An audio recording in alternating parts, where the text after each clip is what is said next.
October 26, 2023, and if we would all stand, please. Oh, wait a minute, excuse me. We need to call order, which I did. I'll stand for the flag. I'm back on track. I pledge allegiance to the flag of the United States of America and to the republic for which it stands, one nation, under God, indivisible, with liberty and justice for all. I think I know the heat must be getting. Susan, if you note the roll, we have a full. Noted, there's quorum. Full sentence here tonight. I need approval of the agenda, please. Mr. Chair, I'd like to make a motion that we approve tonight's agenda dated October 26, 2023. Support. I have a motion by Mr. Knowles, and I think support came from minute, didn't it, down there, Mr. Hunwick? All those in favor say aye. Aye. Any nays?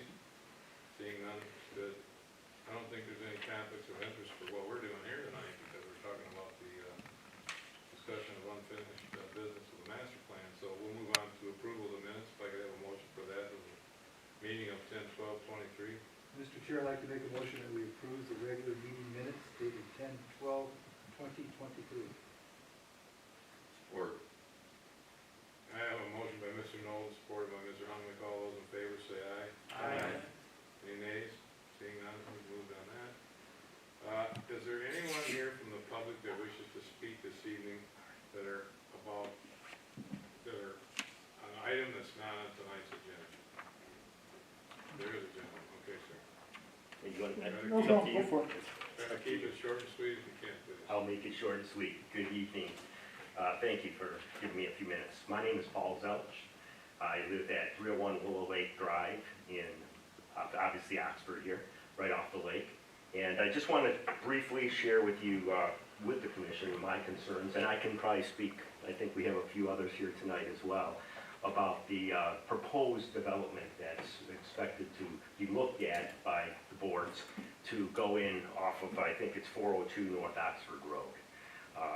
This project raises significant concerns about its negative impact on the community, on the natural resources, on the environment in general. We have deer and eagle and other things that are there, the rain runoff, the sewage, etc., pollution, etc., that could happen if this development takes place, the scale of the development and what it will impact on us as a community.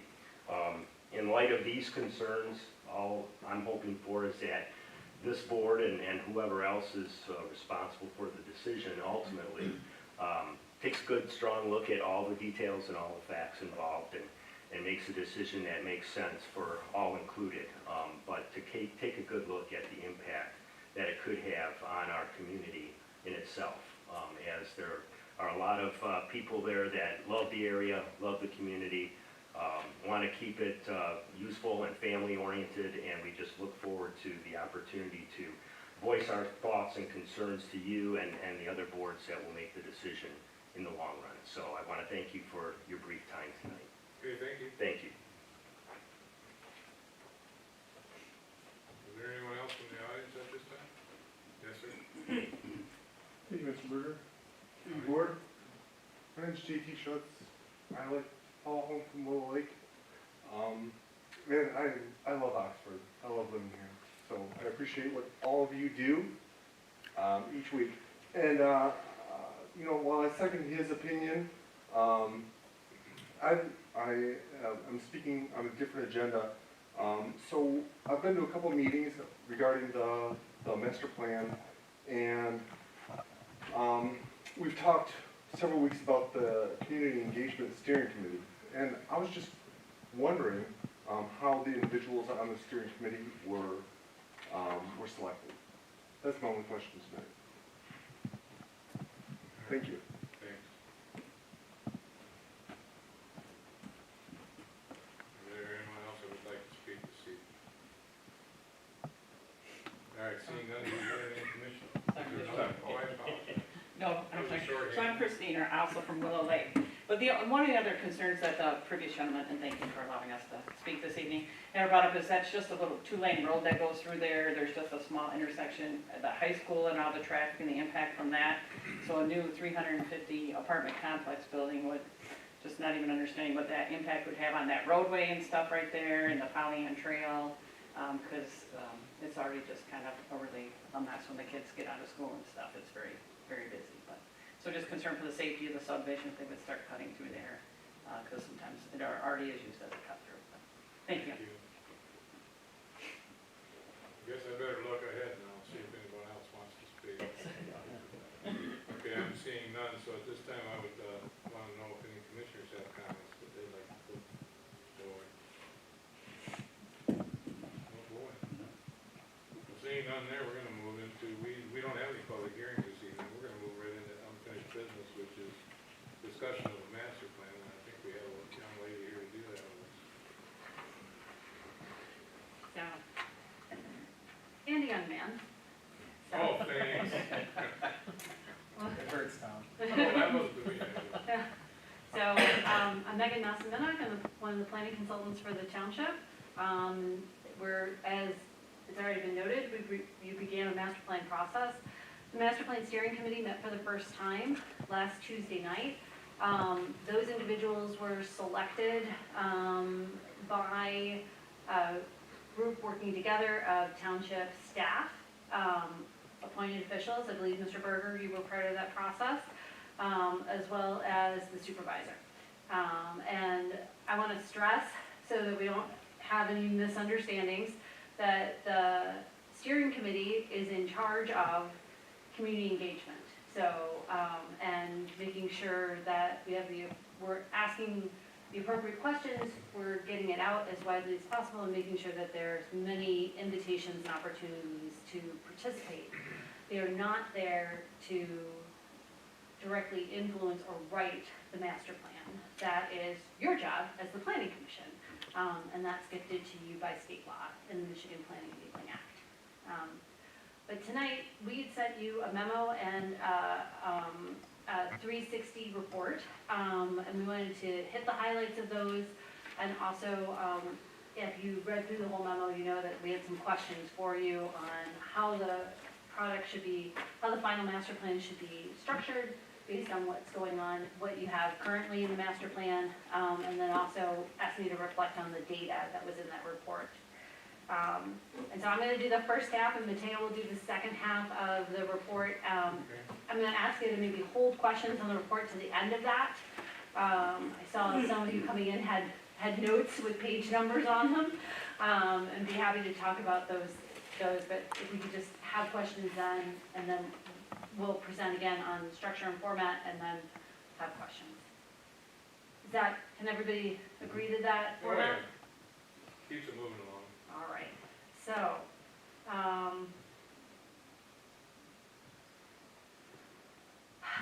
the good news is, according to the metrics that were in that Cobalt report, and Cobalt Community, we worked with them, I think since 2017, and they looked at, they pulled data from a bunch of different sources, but when you look at those quality of life indexes, the great thing is that Oxford Township is doing really well.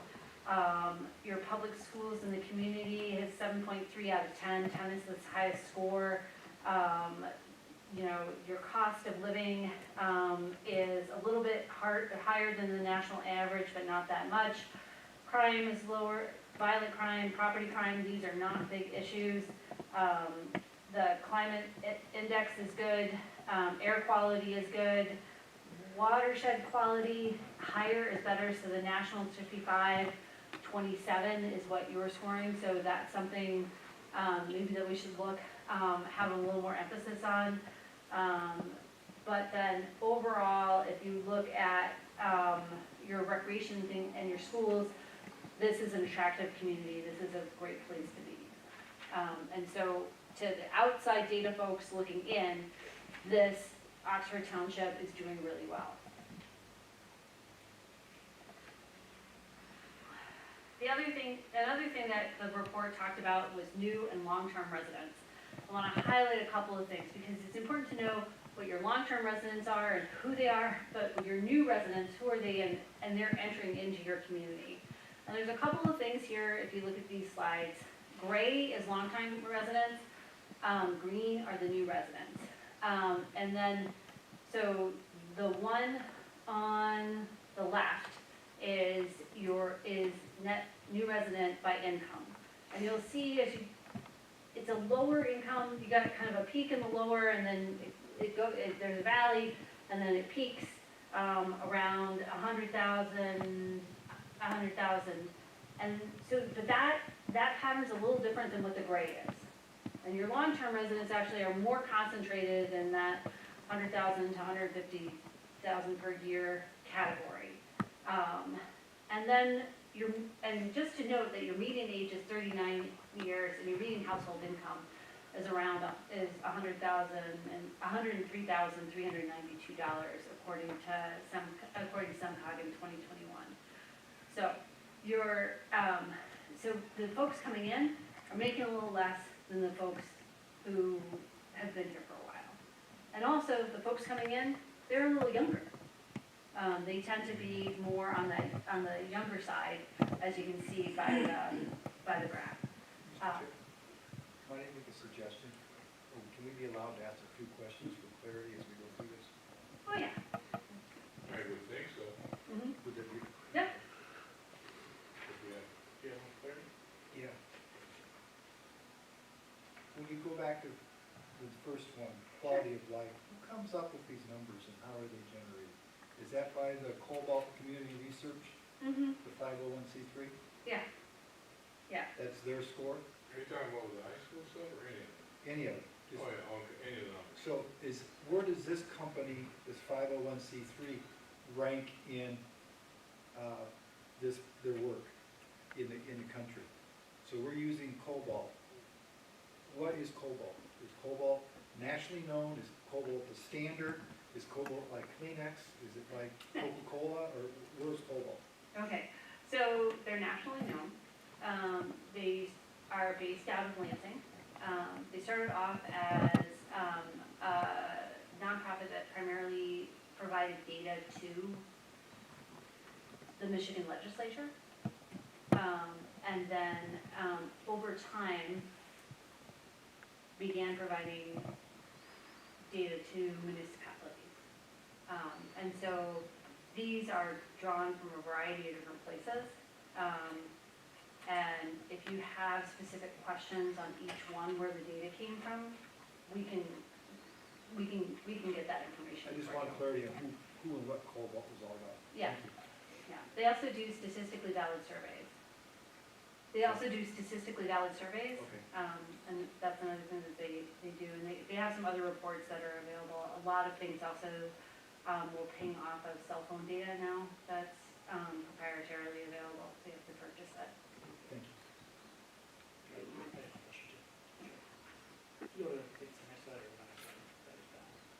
It has to do with the dollar amounts. Mhm. And there's a couple slides in the future, so I thought I'd ask you now. Do those dollar amounts associate to today's dollars? The dollars at the time that year range? Is there something we get into housing or some things that happen? Do they include inflation? And when they go to the out years, are they calculating, or is it only in today's dollars? I don't know that, but I would suspect it's only in today's dollars, but I'll ask that question. But they're statisticians, so Yeah, yeah. That's a good question. Is it just for clarity on the amount yeah, I'm just wondering. of where we stand? Sometimes it can skew the data a little bit, Yeah. because you're not taking into account inflation across the years and Right. timing. So somebody that made 80,000 10 years ago is valued at over 100 today.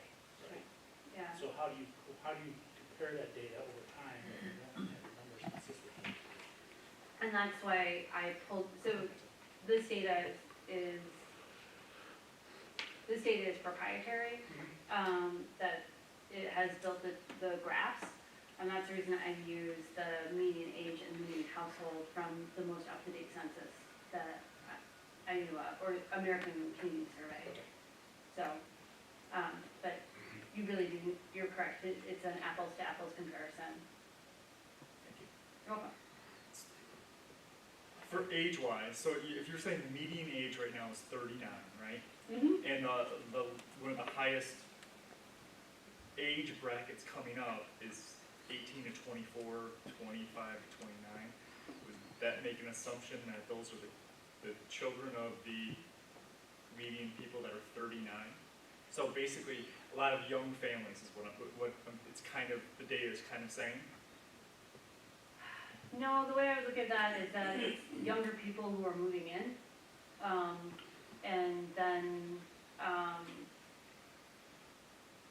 not necessarily that somebody aged into 18, and is still living at home with their parents, but that's a clarification we can ask.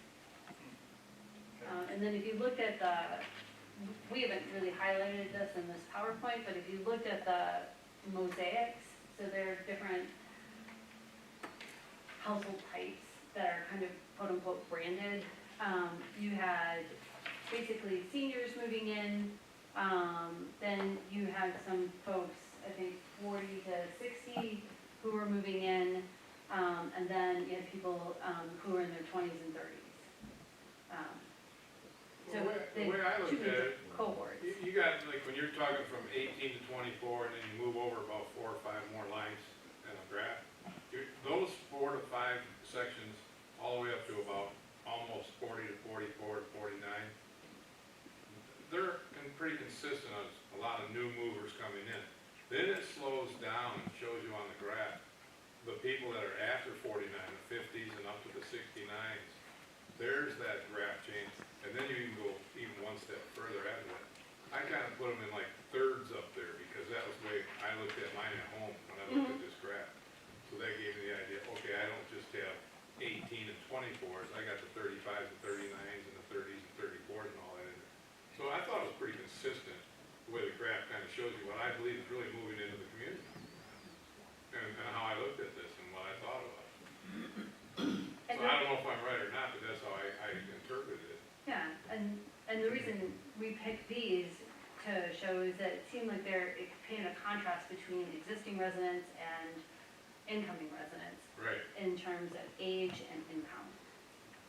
And that would affect what type of housing Well, the income part, too. folks are looking for. Yeah. And what is also interesting, kind of from more of a perspective, is a lot of communities that we're looking at, they actually have a lot more on the older side. And so this median age might be in the 40s, rather than in the 30s. And so you have a really good, strong family forming area. And that's probably due a lot to your schools and the attractiveness of living here for young families or forming families. Okay, Mr. Hunwick, then Mr. Spitz. Oh, when I looked at that information, my assumption was they were just referring to head households. They're not counting children or anything else in that, that's just head households. My question kind of goes along with that, where did they pull the data? Did census data, or did they just statistical analysis over the last 4 or 5 censuses? How were they getting to that? So the way that, so you don't have the 2020 census hasn't been broken down for this at this point in time.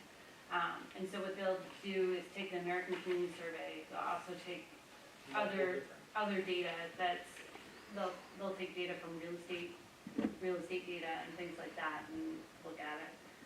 But I can definitely get you the methodology behind them. But, I mean, some of that, some of it off the top of it doesn't make sense. Okay, what doesn't make sense? The number of 18 to 24s moving into the area when we get the households, they can't afford a $400,000 house. Mm-hmm.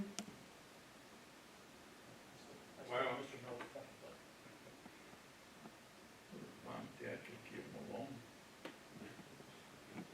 I would assume they have that someday, but not in that case. Okay. Well, I don't think it just means housing, or housing. That's a general comment. It's a, oh, okay, because there's apartments and there's manufactured homes and all these other components that this deals with. So this, Right. But, no, it is important that you share with us what doesn't ring true and what does ring true. And that was part of the reason of bringing these here tonight. okay, If your point's valid, there are different levels of housing. Yeah. If you go back to some of the other ones, Well, there's not enough. they're Oh, including housing renting and area, everything, there's not. they're including it Mhm. all. But you don't have enough of that either when you get to that. That's really low. I looked at them for a while, I don't know.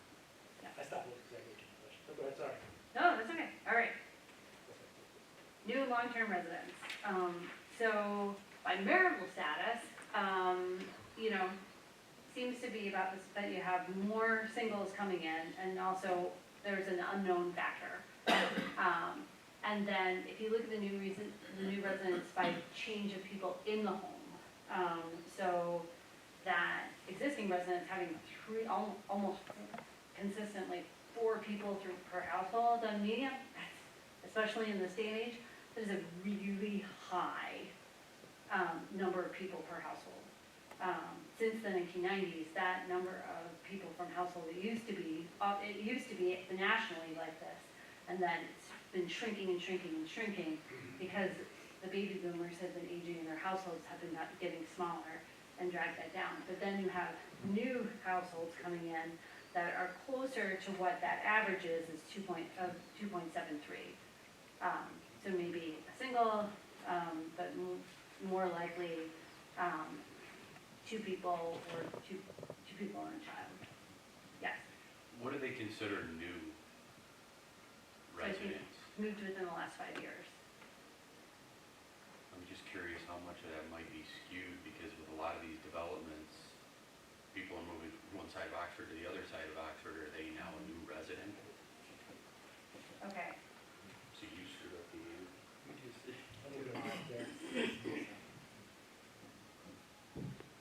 Right, these are all great questions, thank you. So, after looking at this demographic data about people and households, one of the questions we ask in a master plan is, does your housing match the market? No. So, let's look at this. So this is your overall housing market. And, you know, it's from, if you're a homeowner and you're looking to sell, this looks pretty good. Or if you're looking at your investment in your home, because you've got your average house sales price of almost $429,450. The length of times of houses on the market is almost a month, whereas the home value is significantly less. It's almost $300,000. And so if you look at specifically the house appreciation over the last 10 years, that's 110.3%. So you've had your housing market, and there's a little bit of a trend of this nationally because we're in a housing shortage. But this is pretty significant, is that you've got a very strong housing market with, you know, and your residential vacancy is low, it's only 3%. And so this is at the city or zip code level, so this would probably include the village as well in those. Based on zip code, that's what it says it's at your zip code level, so is it 48371 only or 48370 included in that? Where's the highest rated? I'll ask.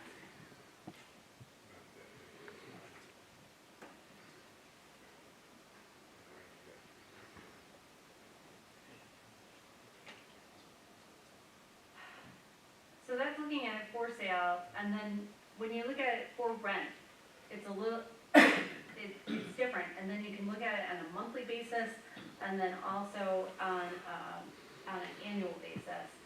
And so when you look at the average rent for these apartments by the type, whether it's studio or a 4-bedroom home or apartment, you'll see that per month, yours are a little lower than national. Now, does that ring true? I believe it does. I believe we're lower than, well, I guess I'll be careful because some of the newer product that we have produced recently, rent's pretty high. And so But that, overall, there's a lot of other facilities still here that were existing, have been here for quite a while on Pontiac Street, and some of the other locations. And so you have to take all that into account, and I think when we balance it out, we're probably a little lower maybe than the national level. That's just me thinking, because I see it all the time. one thing I want to highlight in this was the rent to income ratio, which is 44%. Now, according to the U.S. government and housing affordability, ideally, when you pay for your housing, it should be no more than 1/3 of your income. So this 44% says that for folks who are renting, they're, on average, they're stretching. I guess that's kind of like, And that very much could be. And also, something that we've seen in the past 2 years when doing master plans is that actually, if you can afford to purchase a house, according to things like Zillow and the other apartment tracker and things like that, when you do the calculation, if you can afford to purchase a house, usually for the same area, your monthly mortgage is gonna be less than if you're renting.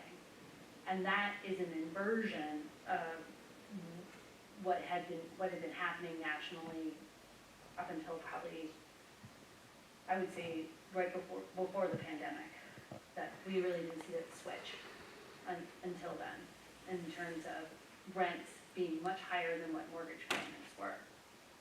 And so that's pushing for a lot of communities. Recently we did completed a master plan in the city of Howell, is that they're having a lot of housing affordability problems. And specifically, it's their employers are bringing it to the city and saying that the housing affordability is a problem. Because they the can't, rent's too high or the incomes of the renters is too low. they cannot get consistent workers who can get to work and Fulton have, County has the same, and have childcare. Fulton County has the Mhm. same, county. So, the question then becomes, in Oxford Township, are you in the same situation? And then, what steps do you want to take, if any? I think we're moving in that direction somewhat. I don't know that we're in that place at the moment, but with the inflationary conditions of what's going on with interest rates and mortgage, as high as maybe going to 8%, which we don't know yet, depending on what the Feds play with us on. And the high yield coming off the bonds right now at 5%, that hasn't happened since 2007. So you're looking at all those numbers, which I look at numbers all the time, but we have to. But I think we're gonna slowly get to that point maybe. We're not there right now in Oxford, but I think it could happen. You think we are? I think we're not there yet. Well, and we're at the very beginning of the process, and you look at data, and, so this is the first question, is what's going on? We wanna make sure that, as you are all rightly pointing out, when you conflate data, and when you pull it from different sources, they don't always look at the fine grained, and it may not always translate, and they may have gotten something wrong. So we shouldn't necessarily take every single one of these figures as gospel, and need to look at them critically. One of the things I wanted to point out here, in terms of percentages, That's the is slide that drove the question. that, most of your housing stock is one family detached. So by this current estimate, that's 6,389 units.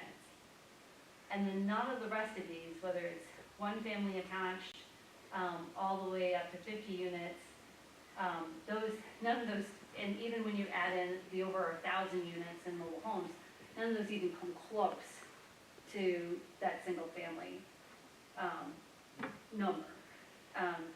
And so, and there is always there's an instinct to keep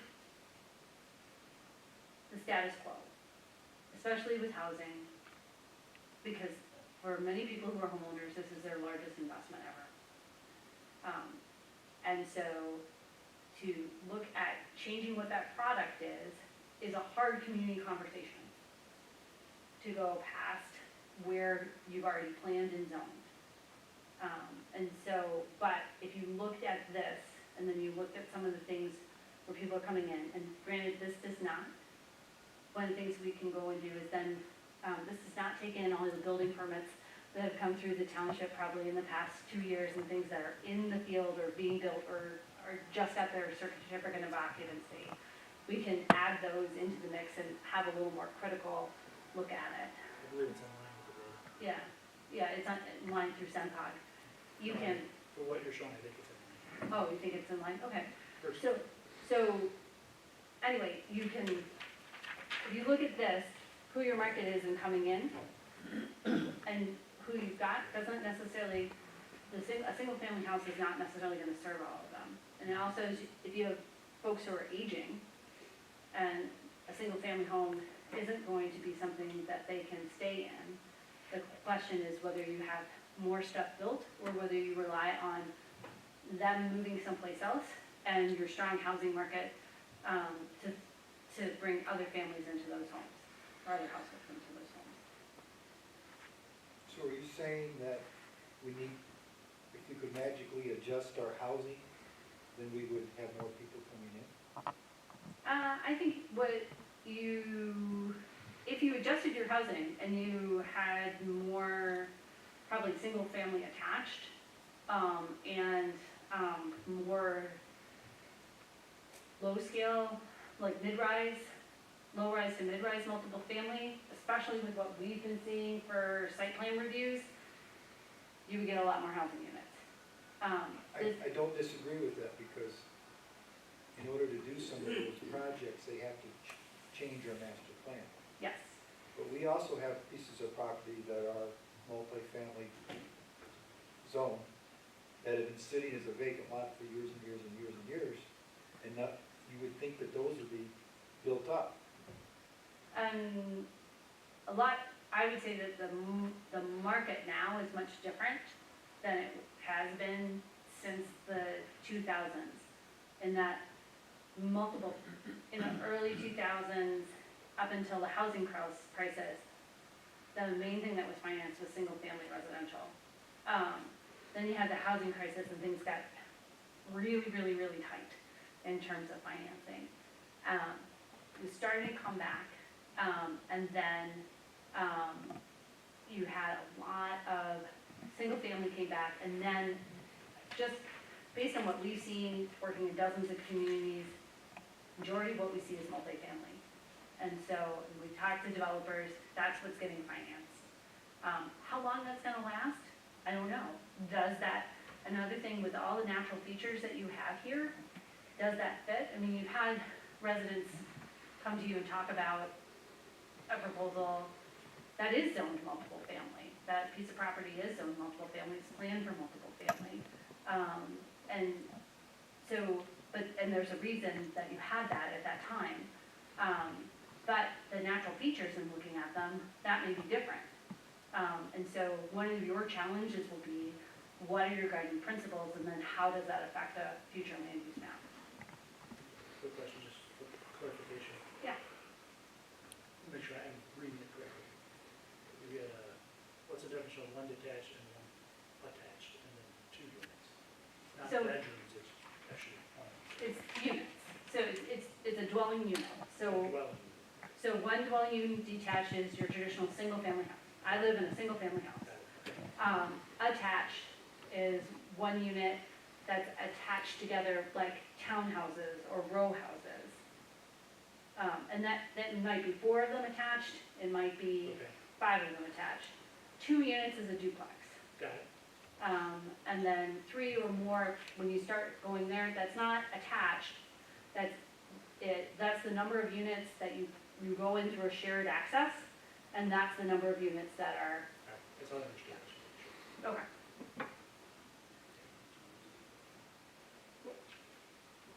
You broke it down pretty good by definition of code. Thank you. Those are all by code. So, all right, any more questions on housing or households? Before I turn it over to Mateo. I'll wait to ask that later, Okay. if it's not really clarification. I have a question for your closing comments. How is this gonna play into our master plan? There's a lot of data here. Some of it we all agree with, possibly, some of it I'm not sure about.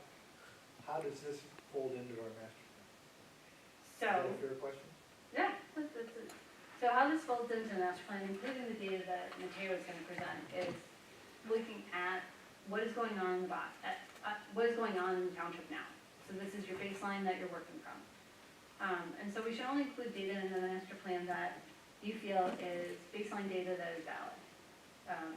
There are some things in here where, and some of this, like the projections, we'll have to decide which one we want to take, because the projections from SEMCOG are different than the projections in here, and things like that. And but that's where how you use the data, and then the data, what it should do is shape where you're going in decisions. Because our next decision is, your next decision is, so we talk about the what, and then it's so what. So what do you want to do? So you could look at this data and say, yes, if we want to have a one-to-one match with who the people are coming in and what the housing is, we need to change something so that the housing, so that those two meet. But it's also a valid thing to say, there is this mismatch, but due to other factors like preservation of natural features, preservations of farmland, things like that, we don't feel like this is where this needs to be. And maybe looking at an adjacent community, we see that they're gonna look to fill that housing need there. Like, Independence Township has a lot of senior housing that's been built. So that's within the region. You could say, okay, those folks, there's gonna be product and folks for people who are aging out of their homes to go there, who are still nearby the community. But you're gonna have to make some of those decisions. Thank you. Okay. Those slides don't really match what our handout was done. Yeah, no, I'm looking for this. Yeah, I was taking snippets. He's trying to search around the places. You still have a question? No. Okay. Okay. And I have after Mateo's done, I have the packet up, and so we could go to different pages and look at them together. That would be helpful.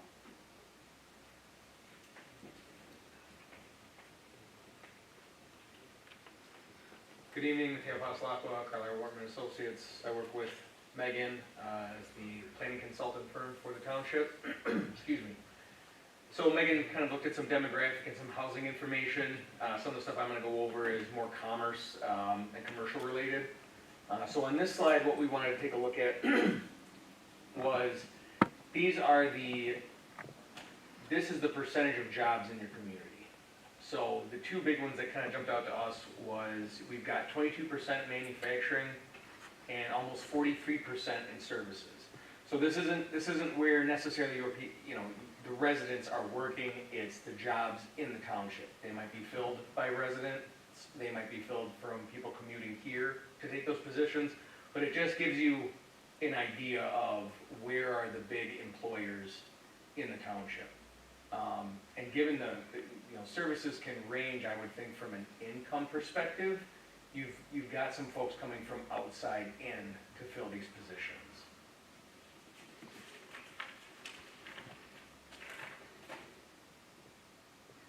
So this slide looks at where are your residents spending their money.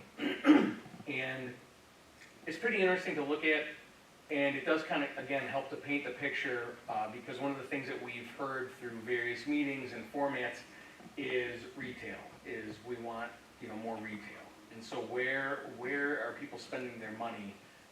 There's a little bit of information further down the road that kind of dives into that deeper, but some of the more interesting statistics here that we found were when we look at, apparel, education, entertainment, as far as where people are spending their folks, the percentages as a total, the 2.5, the 2.1, the 6, those numbers themselves aren't necessarily high in today's terms, but if you look at the projected change they're supposed to take over the next 5 years, they are looking to increase significantly in these fields.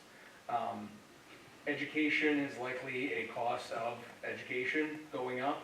But when you look at apparel and entertainment, it looks as though there is some real potential there for growth in that field as far as where residents are spending their money. The next one that I found, or that we found to be kind of telling, is when we look at food. So if you look at food, you can see yellow is 11.6%. That's the percent of the total discretionary income, or not discretionary, but income that people are spending. The two numbers below it, the 66 and the 33, those are, so 66% of the 11% and 33% of the 11%. I think what we think is telling there is the food away from home. I mean, one night in every 3, people are eating out. And I think that that kind of helps to inform some of the retail information that we have further in the slides. And again, mimicking some of the conversation about access to restaurants and food and things of that nature. Another number that stood out was the healthcare. Again, percent of what people are spending now, at 8.7, you know, that's relatively normal if you look at it compared to the index of 106. Again, the same numbers kind of apply here. 100 is your national average. So above, you're above, below, you're below.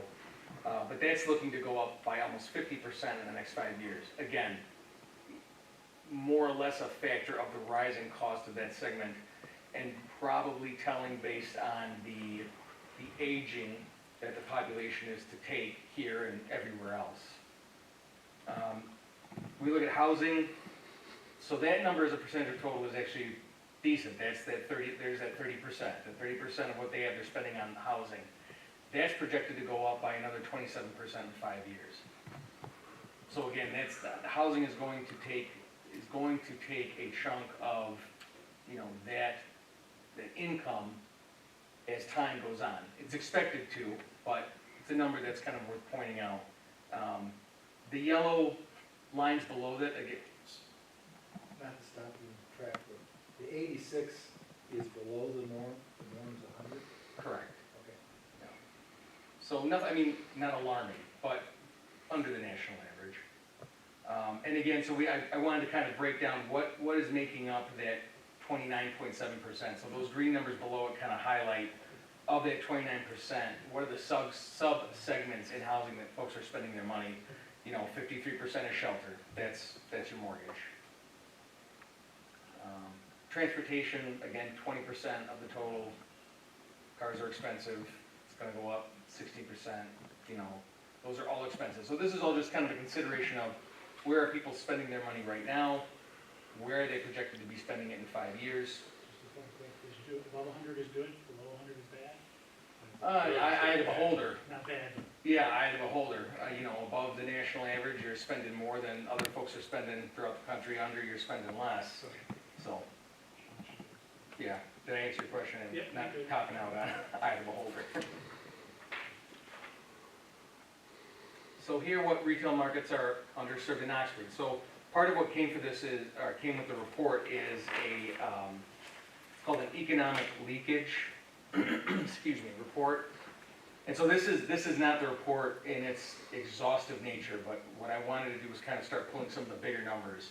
And so red is basically an indicator of that's how many dollars are leaving the township over a year to fulfill these needs in other communities that have these types of retail.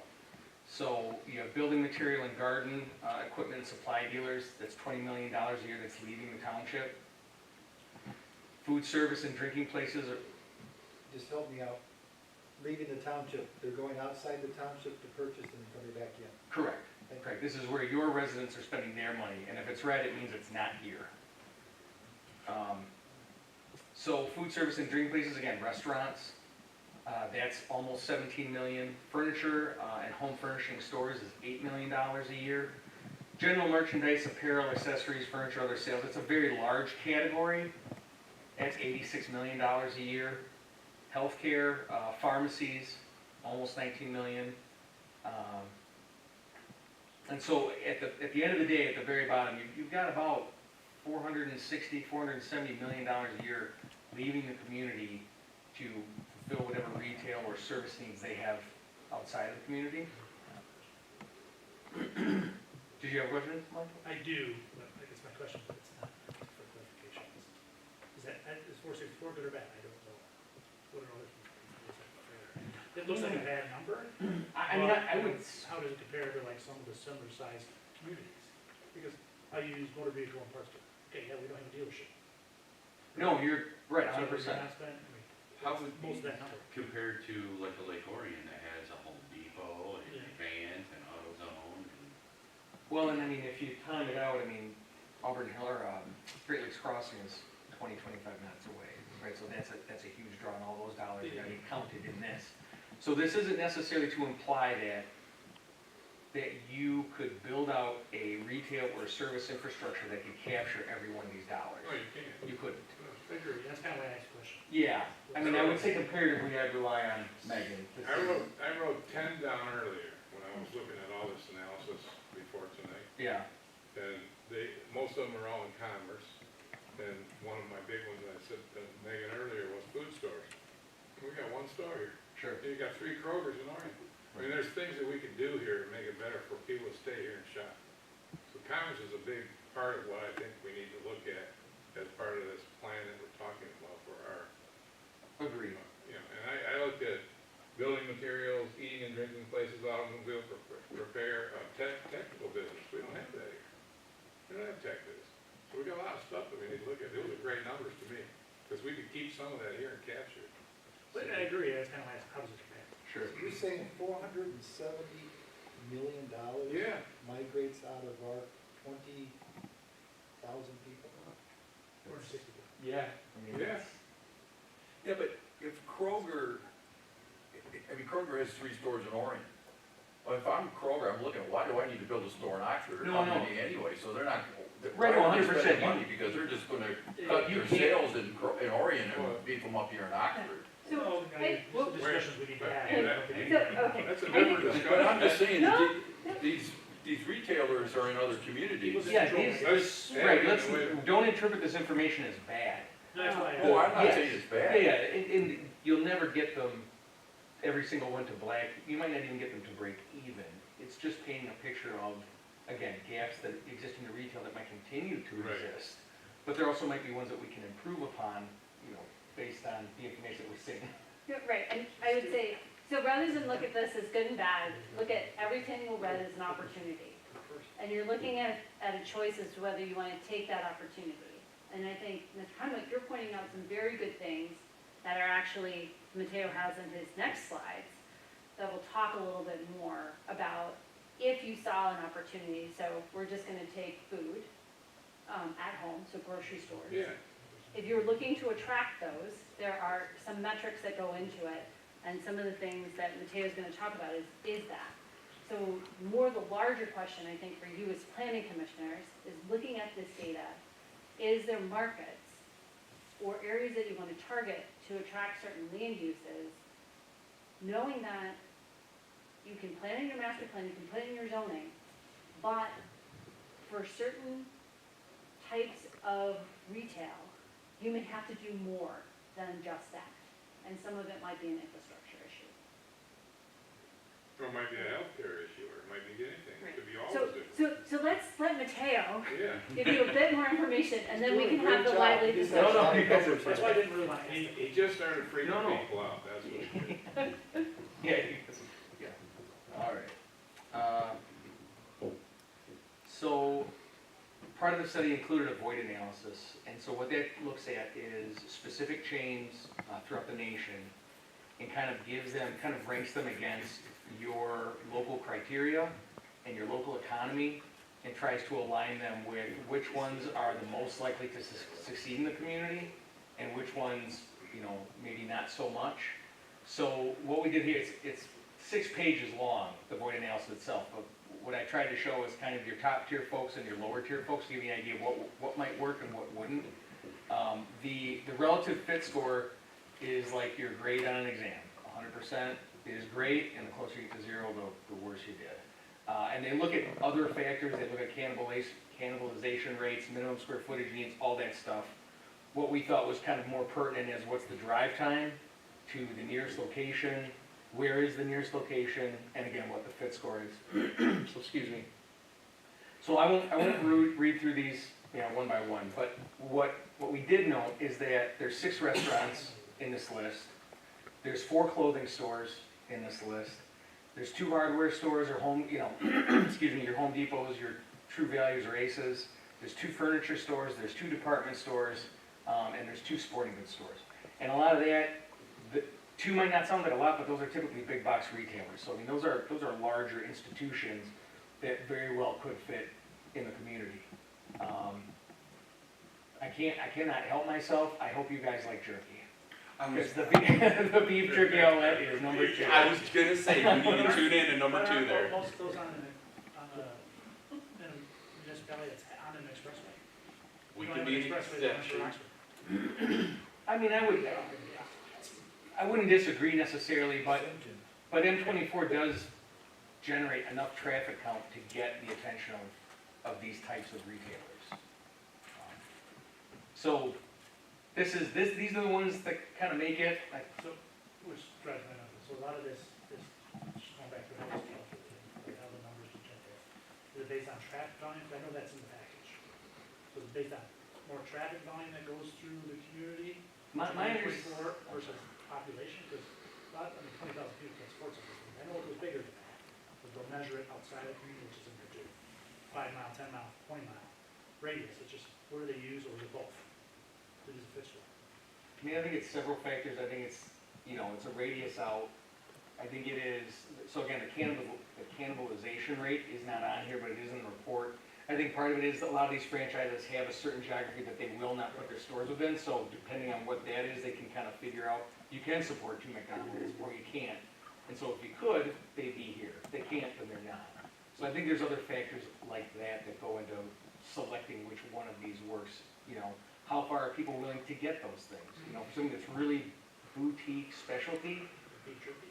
like beef jerky, well, yeah, like beef jerky. They may or they may exclude them or include them from the list.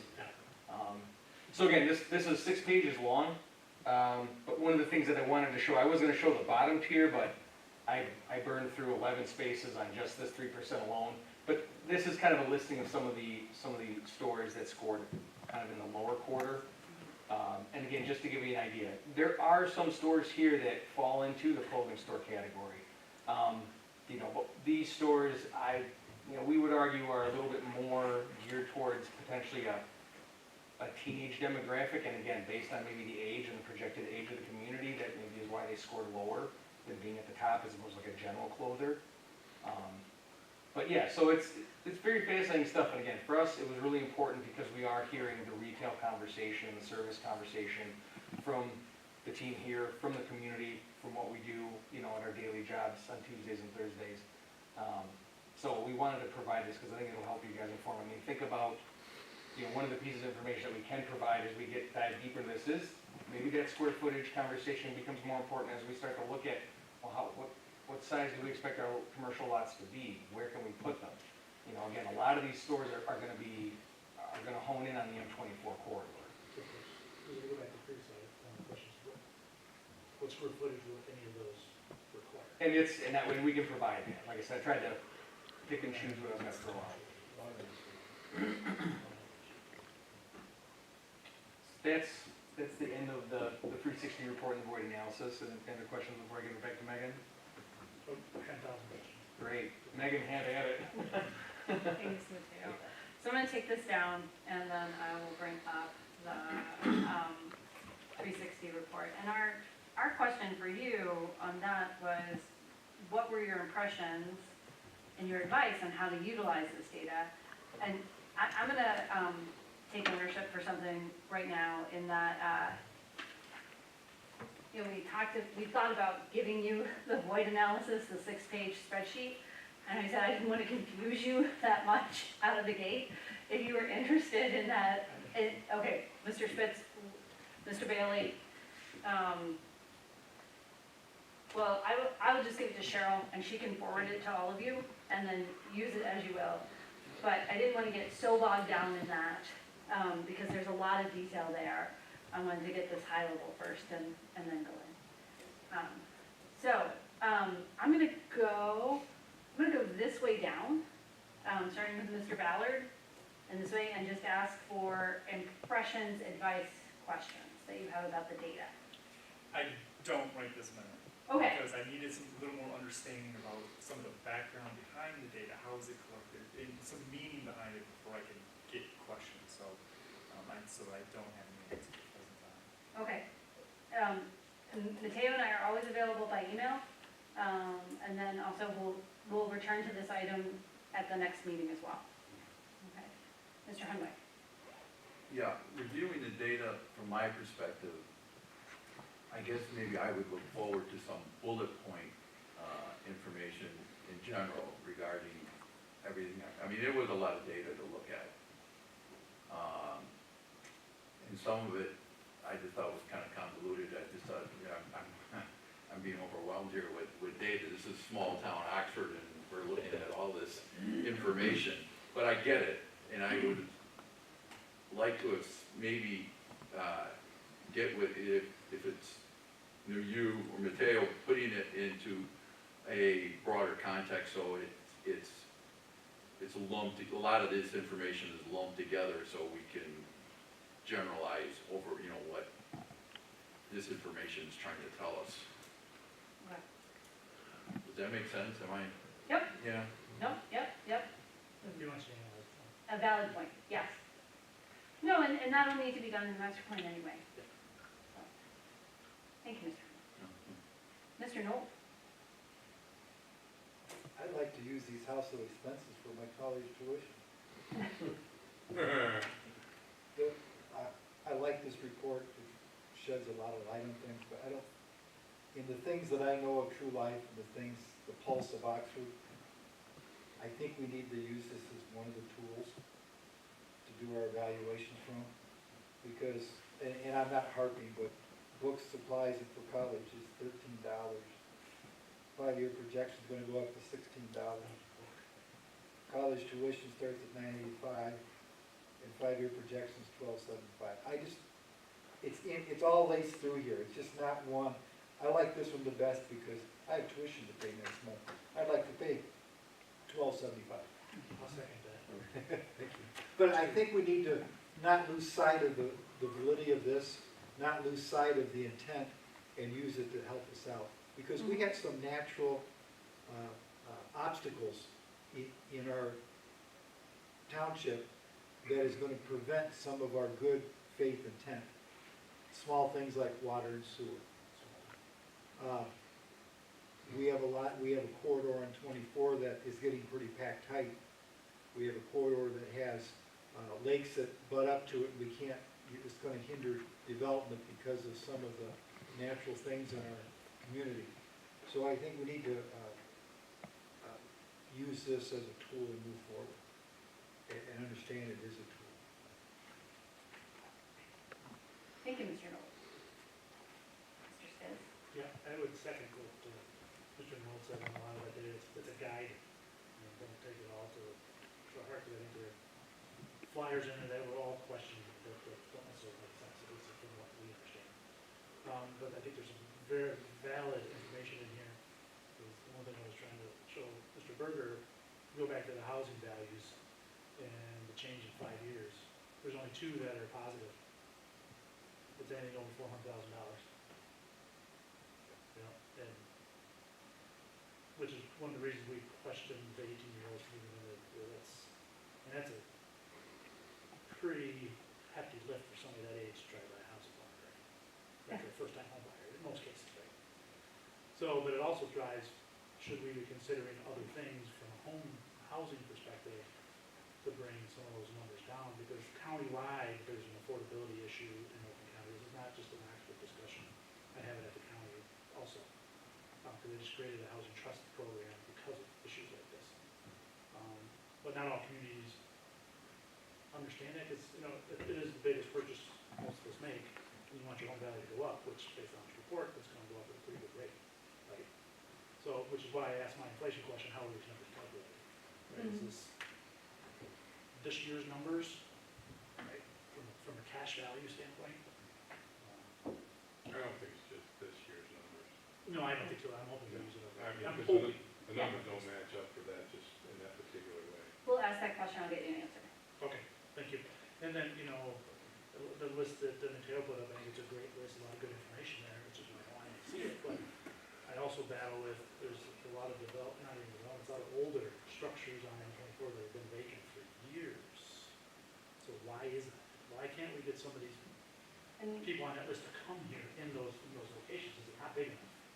We Right? might- Does it not meet their need? What is different, and what does Oxford Township need to think of differently? Because to me, the master plan's one thing, but from the township board, there might be things that they need to think about on how they're gonna structure And to build on that. some opportunities for some of these businesses to come in, because some of them want to come in, but without a little enticement, they're not gonna do it, just to sort of. And to build on that, we have $470 million going out the door. Why isn't the supply and demand and profit driving some of this? So, I'm gonna try to answer two of your questions, if that's Sure. okay? I was gonna say, Oh, That's right. not Well, a comment. maybe just some context or food for thought. For the retail, it's not unusual for a community your size to have that amount of leakage because retail follows rooftops. So in retail, it's sticky. So you can have you have a big housing explosion, you have a lot more people move in. That happens gradually over 5 to 10 years. The retailers, it doesn't match what their data needs are, what they say that they think that they need to be profitable until you reach a certain level, and then it tanks. So, just like maybe you're looking to have a flight and you ping things on Expedia or whatnot, and you're not gonna purchase that ticket until it gets to a certain level, they're not gonna even look at something in your community until they determine that there's a certain amount of retail dollars that they can capture. And that cannibalization and that other location go into it. So part of your challenge also, in some ways, in attracting certain retailers is that you are right next door to Orion. And there's a lot of regional draw retail right there. And to them, that might wipe some things off their map. The other thing is on M24, you've got some odd shaped lots, some of them are very small. Then you don't have water and you don't have sewer. It is an extra expense to them.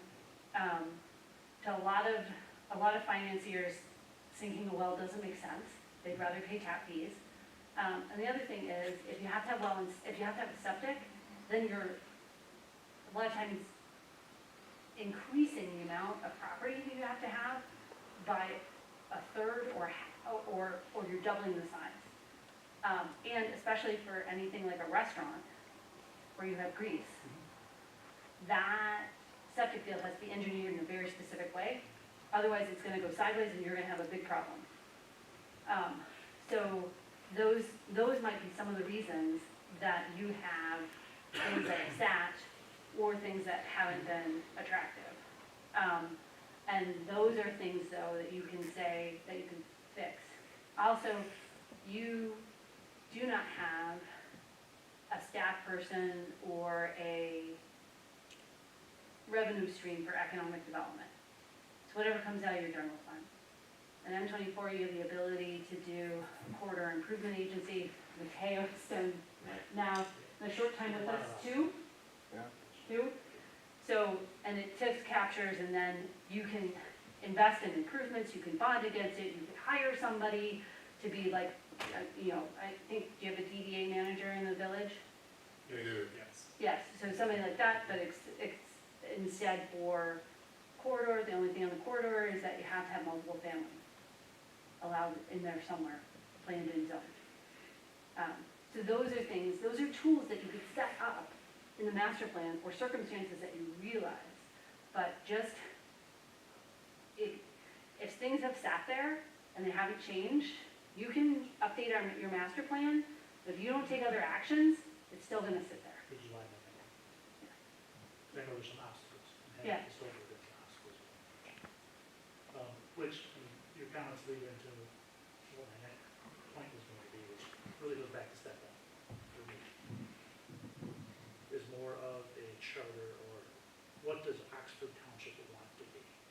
Right? What do you envision this community being? Do you envision you want to be a Rochester Hills? Do you want to be a Lake Orion? Do you want to be an Elm Hills? Do you want to be something completely different? To me, that's what we need to understand, because looking at that list that Dale showed, my engineer comes out, okay, how do I fix all this? But should I fix all this? Then it might not be what this community really wants. They might like what we have today, and I do hear that a lot. But there are some pieces they want to improve, but do they want to go overall and just change everything and start over? Just start building stuff and putting all this stuff in? I don't think that's the case, but that's where we need to come to step it on. What do we want to be as a country? That's where it all starts for me, and then you can start piecing Berger? Well, first of all, I mean, I want to thank you for putting this information together because it was an eye-opener to me. And I think it's opened a lot of eyes for us up here as a group too. And one of the things that I first read, and when you talked about the phragmites and the protection of wetlands and preservation and stuff, I've always felt like we want to try and have preservation of certain properties. And when I talked about conservatories and stuff for that reason, and the benefits that some developers can get from that also, I talked to another individual today about that at lunchtime with someone. So, I think our waterways are very important here. I think we have a lot of lakes that have been created from mining gravel out of the ground, and they're pristine waterways. I think those are some things we should not overlook yet. That's got to be part of the master plan, how we work around those as part of the thing. And the big thing is, when I went into the commerce part of it, the biggest thing the number one thing I wrote was mining, that we have many acres to take back in the future. So all those properties that we're going to try to reclaim in those mining areas are going to become very important as to what we look at, what we want to do with those. So I think, when I first moved here, my wife said, where are we supposed to shop? That's what she said to me. She's still going to Rochester all the time. I said, we don't have to drive to Rochester. Well, that's what she felt like. So, I mean, I looked at building construction, and then I looked at food stores, and building materials, eating and drinking places, automobile repairs and services. We don't have a lot of that stuff here. We gotta drive to another community for all that. Tech business, we don't have it. Recreational enterprise, we don't have, we're starting to get more. That's starting to come on, which I think is important, because I see people all the time walking all these safety paths and doing the different things around the community. I want to protect part of it. I want to keep that in mind of what we want to see here. And the medical services, we're finally getting a little bit our way. But just recently, like a couple weeks back, I had to take my wife someplace, and we had to go to Beaumont, another community, for urgent care. We don't have that stuff out here.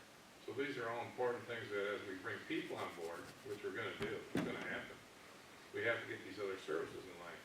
Now, where we put them, that's what we got to work out. And I think the 24 corridor is what it is. I don't care, you can't stop. You got 66,000 vehicles going up and down it daily. It's there. We got to take part of it and utilize it. So industrial-wise, commercial-wise, and the activities. When Aragona first came to us with that property that's all behind Tim Hortons there, we had a beautiful picture of what we were going to put there. But it never came to fruition. It just didn't happen. The economy, this and 08 went and that and all that, and so things disappeared. But I think we got a good chance to really put something together. Current house prices, when I wrote that down, $429,450. Now, he's right. My grandson can't pay that kind of money to live in a house. I'll guarantee you. So, and house appreciation in the past 5 years said 45%. Now, that could be there because houses have gone stupid crazy with what's going on out there, because everybody's bidding against each other to get a house. We don't have enough of them. If we could build them, we could sell them. We can't build them fast enough. So we have so much to think about in the next few months, and hopefully we get this data back to us from the steering committee too, that'll start rolling back in.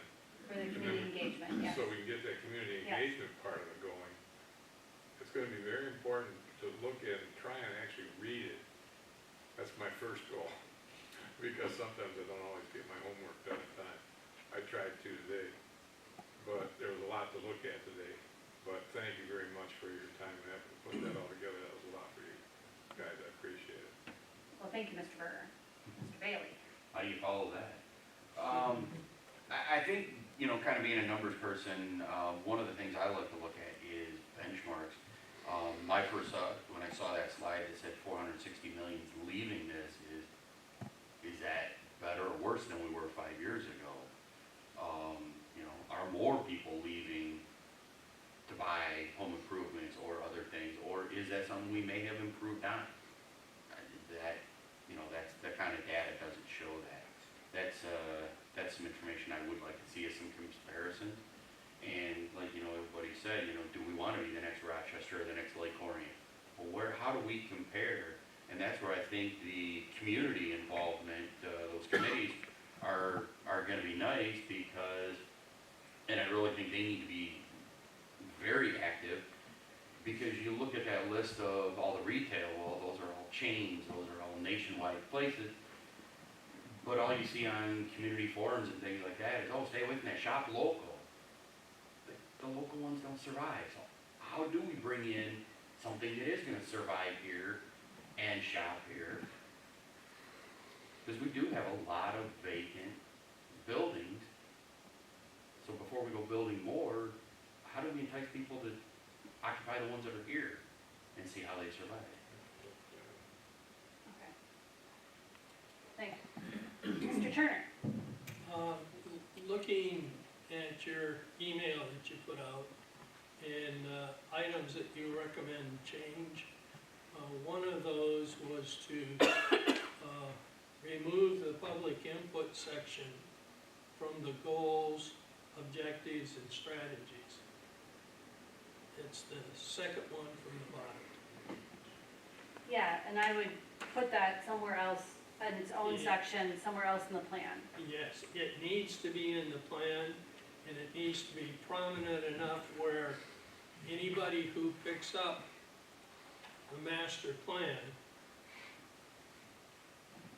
can see why that item was in there. Oh, it came in from the committee. Some of the people, and that's what we're doing this for, is for our community, not for us, has requested that type of thing. You know, Jim Fifield that's on your committee might come in and say, I want 50 miles of horse riding paths. Well, you understand that when you know where Jim lives, you know what he's part of, and things, and where that was driven from. But we need to make sure that the public is behind this and will help make it happen. I Okay, think you've supplied us with plenty of data to start, realizing that data is as good as the day you get it, yep. one way or the other, so. So, Mr. Turner, anything else on the data before I use your wonderful segue into the other subject that was, No, okay. So Mr. Turner talked about, in our memo, how we talked about recommendations for restructuring the master plan. And essentially it was that, first of all, your first 45 pages are growth data, definitions, things like that. To quote our president, Ben Carlisle, we feel like you're burying the lead. Like, all the good stuff is after page 50. So what we were suggesting is to have an executive summary in the introduction chapter, add a roadmap, like 3 sentences of this chapter does this chapter does that. Boil down that background studies chapter to no more than 2 or 3 pages per subject, and then keep the data, but put a lot of it in the appendix. And then, as Mr. Turner said, remove that public input section from the goals, objectives, and strategies, have that to be its own. And then, there's a lot of strategies listed in the goals, objectives. If you read that again, that's another heavy read, because there's compelling goals and objectives, and then there's a lot of detail. We would almost suggest taking that detailed strategies and put them in different chapters which deal with those high-level things, and maybe they're open space, transportation, or utilities, or maybe those are other things that emerge during this process. And that was really our recommendations for the format, and wanted to hear from you, yes, no, your impressions. Yeah. Mr. Henwick. So Mr. Spitz, I see a yay.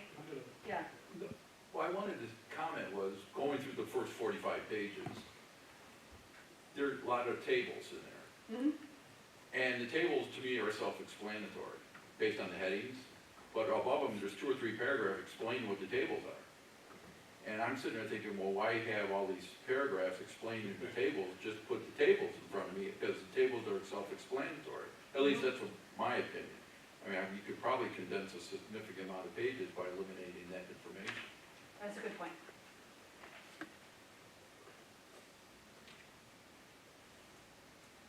All right. Anything else on that format?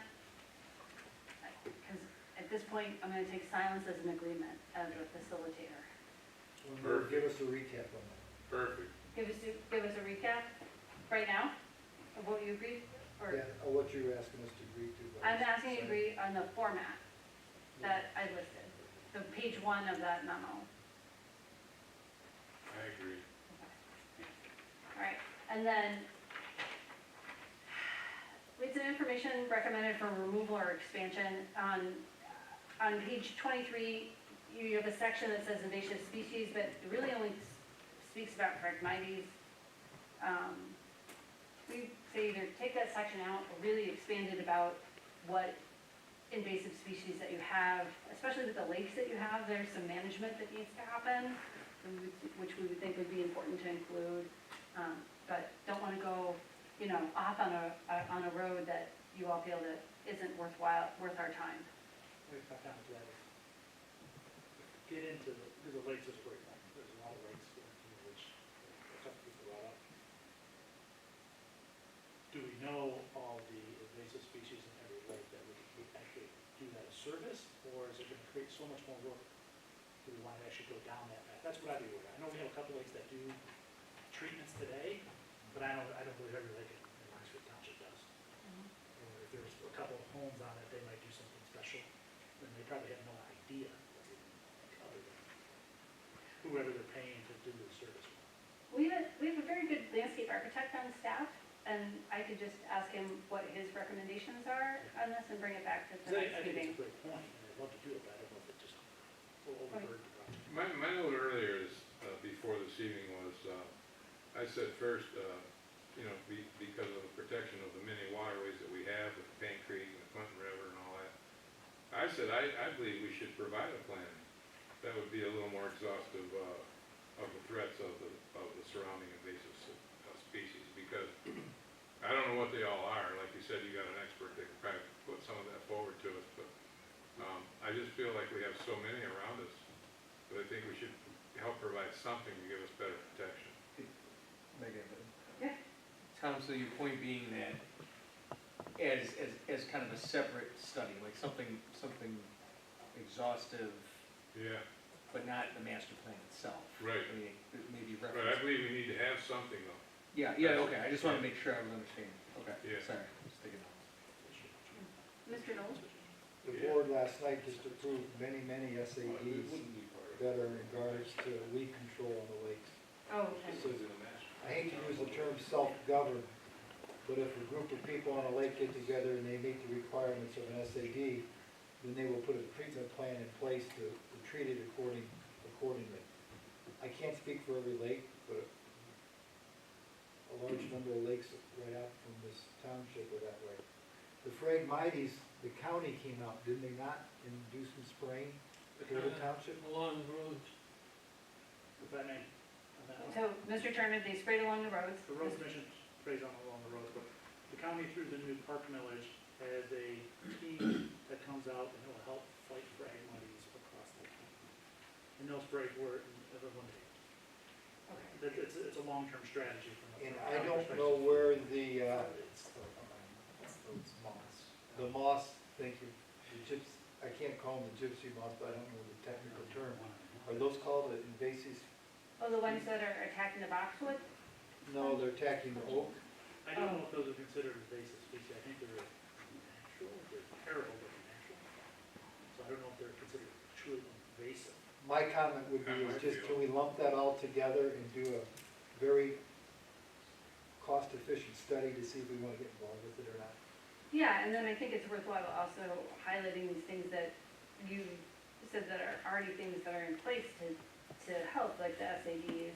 And, because that's a policy that could be in the master plan in terms of, Good point. And then- You brought up to let people know that that avenue is out. They resurface roads with the SADs, they put light fixture in with SADs, they control the lakes with SADs, and,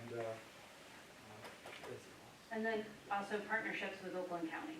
Yeah. Because the planning does a great job of helping to preserve, helping municipalities to preserve open space. And also, I was not aware through Parks and Rec that you were using the knowledge that way. Sigma, I think is the acronym. Okay. So, all right, so we'll include that.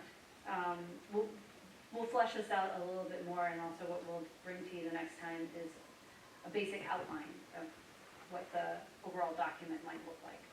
And we can just have that as a working outline as we move forward. That's a big document. You know,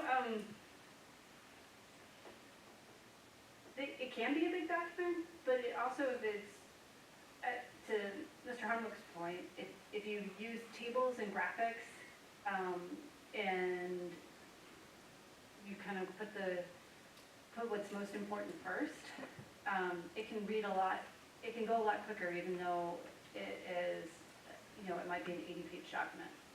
Well, with me, I lumped some of them together. Mm-hmm. So that, I thought that you could do it that way too, a little bit, to try and make some of that work a little easier for myself. But we'll see what happens when we get to the next one, and we'll go from there. Well, When do we do this again? in 2 weeks, and in 2 weeks, you have a regular meeting in 2 weeks. And then, at that point in time, what we will do is we will ask you to look at maps. So specifically, if you go to the current master plan now, if you want to do a little homework ahead, just for you to think about, you go to map number 9. On page 49 of the current master plan, it's vacant and transitional land. What page? So, 49. 49. You'll see that's a long map with about 50-some parcels highlighted. Some of those have changed since the last time you updated this map, but those are, what we'd like to do is have it be more as a work session, get you out from behind that dais, gather around and really just mark up that map in terms of where changes are happening, what you see happening, questions you have, more things that need to be explored. And then at that point, we'll probably we're gonna send a draft survey to the Community Engagement Steering Committee next week. So they have a beta test, and they can tell us everything that's wrong with it before it's trotted out to the community. And then hopefully get that out in mid-November, have that run to the end of the year, in January have results. And then we met with them, and we'll have a draft community engagement plan for them at their next meeting, which is the second Tuesday of November. So you probably won't have communication back on that community engagement plan until your meeting in December. Are you gonna get involved with what changes should be made to the format of the 2019 master plan as part of this update? What we'll do is we've noted all these things that you've talked about, and we will submit to you in your next packet a draft outline that will look at that will hopefully reflect the changes that you've talked about. So yes, to your question. I'll talk to you after. Okay. Right. Anything else in the master plan that you want to share? I'm gonna go back to the question about the moss, because they are basically a little bit of it's creating about the internet a little bit, but the question I would have, if we get into the moss, because it's destroys trees, do we get into other aspects of the ash block and things that have been out there that are I think that's a species that separate issue. that I mean, take over that's- tree lines, you know, because we can get into many different levels of trees and everything else too. Because we're talking lakes, now you're gonna talk trees, that's why I think you need to be cautious on which path you go down. Waterways, I want, but not just like, but, yeah, I think the trees, that's another subject matter. So we'll have to be careful what we get into here. Couldn't it be, Megan needs to look with objectives, it can be something where like in your goals, strategies, objectives section, you can make reference to pursuing a more exhaustive study in Yeah. the near future Yeah. that looks at the water invasive, Yeah, the that tree makes invasive. more That sense. way the master plan references it without going into the weeds, no pun intended. And then sorry, Mike, that was, No, you're good. 'cause Yeah, it's and a then- whole other animal. it gives you an angle for taking a bigger look at it. And then it helps with the planning commission's work plan, and it helps the township board appropriately budget. I have a couple questions real quick. Sure. in the master plan, it referenced things like a Township Road master plan dated 2004 on page 101. Mm-hmm. Are we going to get into that? Is that? No. Okay, I would not recommend that. I have no Because- problem with that. Then page 128 talks about zoning adjustments, multifamily, it's recommendations made by L.I. Workman that talks about the township should explore splitting the existing RM zoning districts. It made recommendations. Two questions. One, did we do any of that? And two, if we did, how can we apply it in today's world? Usually, once we get the vision, goals, objectives done, we'll go into those implementation strategies and talk to you then about which ones were accomplished, which ones should stay, which ones should go. So we'll talk, my plan would be to talk about that later, probably in February and March. Okay. I think you did a wonderful job, thank you. Well, you're welcome, and thank you. You all were, 10%. you all were very, very, 10%, yeah, for about 1/4 of the way, no, 10%, he said. didn't have to wrench any conversation out of you. Okay. Thank you for being enthusiastic participants. We have no new business this evening, and so do we have any communications or committee reports that people want to report? Do we have any? The ORC didn't meet, Mr. Chair. Do you want, would you like to report on that, John? You're the chair. Well, Mr. Megan We can report on it, 'cause we she- have not met in a while with the ORC, but we just had a recent meeting last Correct. week, and so we are back on track trying to get together with things to get done. And obviously, we looked a lot at, I guess I want to bring up that big word, signage. So we're still working in the signage ordinance direction, and we're trying to move it forward, and I'm sure that Megan has tried to do what she could to get that in the direction of getting it to the attorney. Mm-hmm. Once it gets to the attorney, then it comes back to us, Yes. and then we will make a recommendation at some point in time to get it on a meeting with the PC. And if the PC then looks at it all and does everything they can do to put their blessing on it, eventually we're gonna take it to the township board. We just don't know what month that's gonna be yet. Hopefully, winter, spring next year. Yeah, thank you, that's the best way to say it. That's our report really from ORC at this point. So seeing that's it, we don't have any engineers here tonight, and we have everything that we need from the planner, I think. We don't need any more comments from you this evening, do we? We do expect, a PUD we had a pre-application meeting on a PUD, last week. They said that they are planning to submit, late October, early November, so that they could be on your December meeting.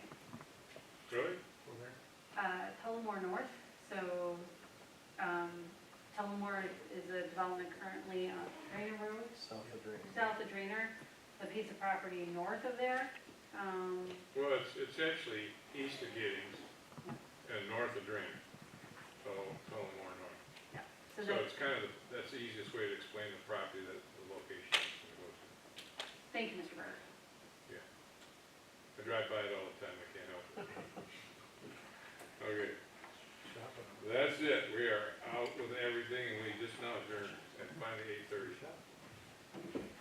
Great meeting. Are you over shopping on Fourth Street? No, I haven't shopped there yet, but I drive by it all the time. I'm tempted to some days